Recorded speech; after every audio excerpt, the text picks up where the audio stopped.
en français et en wolof. grand wala yaa ngi doon dégg wolof bi naka keneen jël. voilà. ABF dina wax wolof dégg nga kon c'est bon. Bonjour, vous allez bien. ma dugg si nii baax na.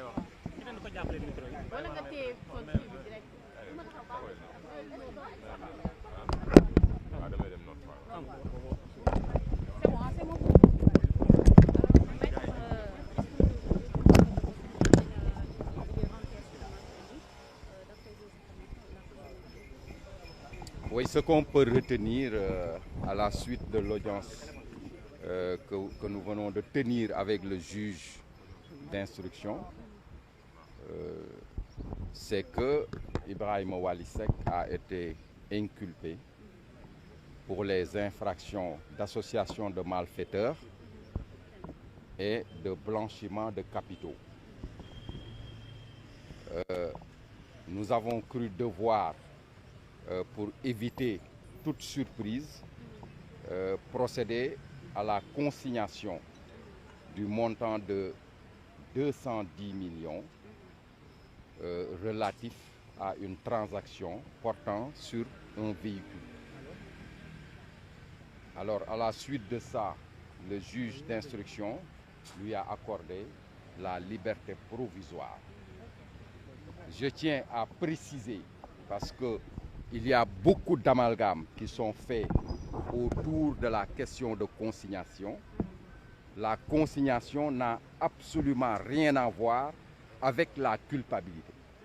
La consignation, c'est une offre qui est faite à une personne poursuivie par le code de procédure pénale.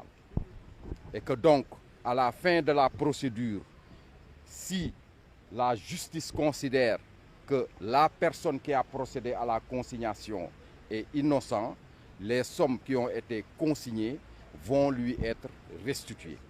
Donc il faut arrêter de faire cet amalgame en considérant qu'une personne qui consigne fait un aveu de culpabilité. Donc globalement, c'est ce qu'on peut retenir à la suite de cette audience.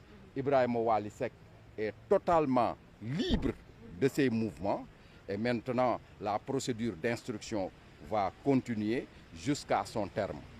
Il est fort possible qu'en cours d'instruction, un non-lieu lui sera accordé dans la mesure où la transaction portant sur ce véhicule ne rend compte d'aucune des infractions pour lesquelles il a comparu devant le juge d'instruction. Et la somme des 5 milliards, est-ce que vous pouvez apporter des exemples? Comment? Ça n'a pas de rapport. Ça n'a aucun rapport. Le seul fait qui concerne Wally Seck est le fait relatif à cette transaction portant sur le véhicule. C'est le seul fait pour lequel il a comparu devant le juge d'instruction.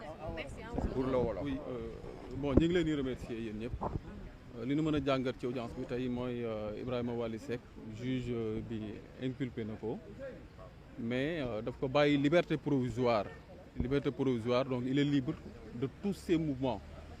Donc tey li ñu ci mën a jàpp mooy moom ñëw na ñu toppee ko association de malfaiteurs et blanchiment de capitaux te di leen firndeel ni li ko concerné ci dossier bi lenn rek la mooy transaction bi mu seeq ak Amadou Sall mu concerné le véhicule montant 5,5 milliards yooyu ngay wax moom concerné wul Ibrahima Wally Seck dans cette affaire là li ko concerné mooy vente de véhicule avec le sieur Amadou Sall loolu moo ko de montant de 210 millions loolu lañ ko doon toppee maintenant bi ñuy ñëw pour parer à toute éventualité dañu prévoir woon quand même de cautionner ce montant là comme ça au moins ñu may ko liberté provisoire loolu le juge bi def tey donc tey jàpp leen ni moom il est libre quand même de ses mouvements.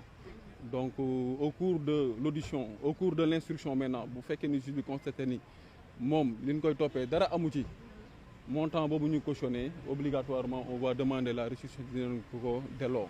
di fàttali tamit cautionnement bokkul ak remboursement cautionnement garantie la booy teg remboursement koo xam ni nii nangu na lim def moom moo koy def Wally Seck encore une fois nanguwul li ñu koy toppee daf ko weddi parce que jaay sa oto amul benn infraction pénale bu ci am donc ngeen jàpp ni donc moom dafa cautionné garantie la au cours de l'instruction bu fekkee ni juge bi dem na ba considérer ni kii kat li ñu koy toppee amul dina ko dool delloo sa montant la te ñun yaakaar na ni Wally Seck dans ce dossier là amul benn infraction bu mu def te kenn mënu ko ci condamner donc loolu la ñuy retenir dans ce dossier là je vous remercie.